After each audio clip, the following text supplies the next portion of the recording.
પહલગામમાં કાયરતાપૂર્વક કરવામાં આવેલા આતંકી હુમલામાં સંડોવાયેલા પાકિસ્તાન સામે ક્રિકેટ રમવાની મંજૂરી આપતી કેન્દ્ર સરકાર સામે શિવસેનાના શિવસૈનિકો દ્વારા આજરોજ ગાંધીનગર ગૃહ ખાતે આંદોલન કરવામાં આવ્યું। ઉદ્ધવ બાળાસાહેબ ઠાકરેના આદેશનું પાલન કરીને સમગ્ર રાજ્યમાં ભારત પાકિસ્તાન મેચને લઈને શિવસેના દ્વારા વિરોધ કરવામાં આવ્યો। જે રીતે પાકિસ્તાન દ્વારા પહેલગામમાં જે રીતે આતંકી હુમલો કરવામાં આવ્યો એ બાબતને ધ્યાનમાં રાખીને આજરોજ આ વિરોધ કરવામાં આવ્યો। સાથે જ ભારતીય જનતા પાર્ટી દ્વારા જે ઓપરેશન સિંદૂર પણ કરવામાં આવ્યું, પરંતુ કેન્દ્ર સરકાર દ્વારા જે રીતે ભારત પાકિસ્તાનની મેચ મળે પરવાનગી આપવામાં આવી તેના વિરુદ્ધ પણ શિવસેનાના શિવસૈનિકો દ્વારા આક્રોશ વ્યક્ત કરવામાં આવ્યો। હિન્દુ હૃદય સમ્રાટ બાળાસાહેબ ઠાકરેજી તેમજ પક્ષ પ્રમુખ ઉદ્ધવ બાળાસાહેબ ઠાકરેજીના આદેશ અનુસાર આજે સમગ્ર ગુજરાતમાં અને વડોદરામાં પાકિસ્તાનનો અમે વિરોધ કરી રહ્યા છે। જે રીતની મેચ રમાડી રહ્યા છે, એક બાજુ સરકાર હિન્દુત્વની વાત કરે છે, એક બાજુ દેશપ્રેમની વાત કરે છે। ઓપરેશન સિંદૂર પર જે રીતની રાજનીતિ ભારતીય જનતા પાર્ટીએ કરી છે એ જોતાં આજે એમને સિંદૂરની યાદ નથી આવી। તમે 26 જણને જઈને પૂછી લો, જેમના ઘરમાંથી એ લોકો ગુજરી ગયા છે, શું એ લોકોને આ માન્ય છે આજની મેચ? તમે એ લોકોને પૂછો। એટલે વડોદરા શિવસેના અને પાકિસ્તાનના ઝંડા બાળીને વિરોધ કર્યો છે।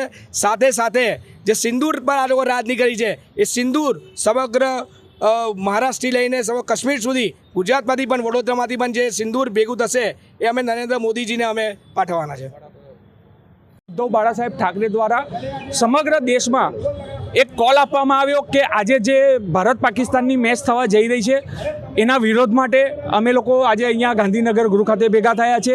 સમગ્ર ગુજરાતમાં આ પ્રકારનો વિરોધ થઈ રહ્યો છે।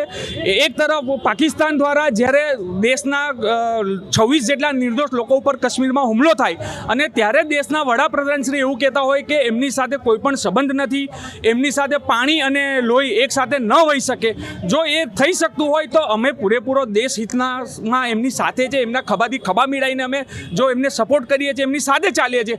તો આજે ભારત પાકિસ્તાનની મેચ કેમ થઈ રહી છે એ અમુક ભારતીય જનતા પાર્ટીના નેતાના સ્ટેટમેન્ટ એવા આવે છે કે આ તો ઇન્ટરનેશનલ લેવલની વાત છે, આમાં ઇન્ટરનેશનલ ધારાધોરણ નિયમો મુજબ મેચ ચાલતી હોય તો અમારી તો સ્પષ્ટ માંગ છે ને માનવું છે કે ભારત દેશની વાત હોય તો કોઈ ઇન્ટરનેશનલ લો હોય કે કોઈ ધારાધોરણ કે કાયદા હોય એ દેશ હિતથી ઉપર ના હોય। જ્યારે લોહી અને પાણી એકસાથે ના હોતું હોય તો આ મેચ કોઈ પણ સંજોગોમાં યોગ્ય નથી।